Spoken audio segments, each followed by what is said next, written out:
কি অন্ধকার রুম, সেখানে পাইপ আছে, বিভিন্ন ধরনের অস্ত্র সরঞ্জাম আছে, সেখানে কোনো লাইট বাতির সিস্টেম নাই, সেই ঘরের মধ্যে ঢুকিয়ে তাদেরকে এই বাংলাদেশে আমাদেরই সহযোদ্ধা ভাইয়েরা ক্ষমতার জোরে কতটা নৃশংস, কতটা অমানবিক হয়ে উঠেছে যে জুলাই শহীদ স্মৃতি ফাউন্ডেশনের মতো একটা সেবামূলক প্রতিষ্ঠানে টর্চার সেল খোলার প্রয়োজনীয়তা তারা বোধ করেছে। 3টা রুম আছে, ওই রুমের ভিতরে কোনো অফিসের কোনো কার্যক্রম চলে না। ওইটা শুধু খালি ওইখানে নিয়ে টর্চার করার জন্য, মারধর করার জন্য ওই 3টা রুম ওরা রাখছে।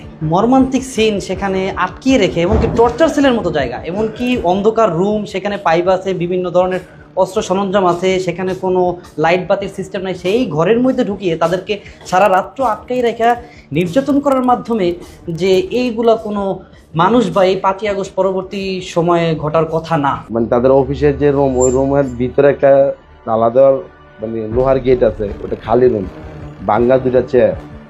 ওইখানে জিজ্ঞাসা করতে তুই তো বুয়া হতো, তুই কোনো আন্দোলন করস নাই, তুই বুয়া হতো, তুই গুলি খাস নাই, তুই বুয়া হতো। আমি দেখেন, আমি আন্দোলনের সক্রিয় ছিলাম, আমি কোনো বুয়া হতো না, আমার কাগজপত্র ঠিক আছে, তুই শিকার দা, তুই গুলি খাস নাই, বুয়া হতো।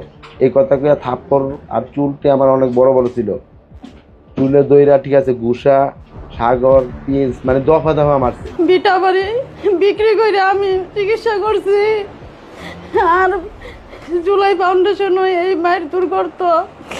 আমি এটা বলছিলাম, পরে যখন আমারে পরে ডাকা হয়, আমারে মেহেদি হাসান প্রিন্স ভাইয়া বলে যে আপনি স্বামী চেয়ে এইখানে মার খেয়ে মানসিক ভারসাম্য হয়েছে, এটা কোনোদিন আপনি প্রকাশ করবেন না।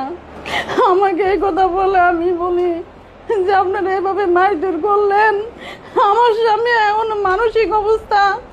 পরে বলে যে এটা আপনি বলতে পারবেন না, বললে আপনার সমস্যা হইব। মামলার বিষয়বস্তুর প্রাথমিক সত্যতা পেয়ে সিআইডিকে এই মামলার তদন্ত প্রতিবেদন দাখিল করার নির্দেশনা প্রদান করে। এই মামলায় আসামি তালিকায় রয়েছে 13 জন।